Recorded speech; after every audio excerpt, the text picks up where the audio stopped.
వీళ్ళైతే ఏం చేస్తారు తెలుసా, ఇస్లాం సహోదరులే. పోనీ ఈయన ఫజ్లుర్ రెహమాన్ గారే నాకు వాట్సాప్లో అప్పుడు మెసేజ్లు పంపిస్తూ ఉంటారు.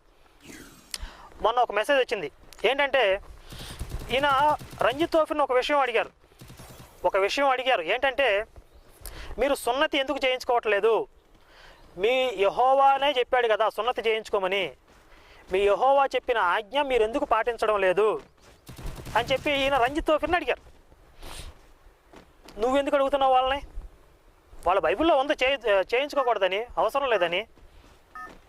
ఎక్కడుందంటే పౌలు చెప్పాడు, సున్నతి చేయించుకొనుట యందు ఏమీ లేదు, చేయించుకోకపోవటం అందు ఏమీ లేదు అని పౌలు చెప్పాడు. అందుకే వాళ్ళు పాటించడం లేదు. వాళ్ళ బైబిల్లో ఉందిగా, నువ్వెందుకు ప్రశ్నిస్తున్నావు దాన్ని?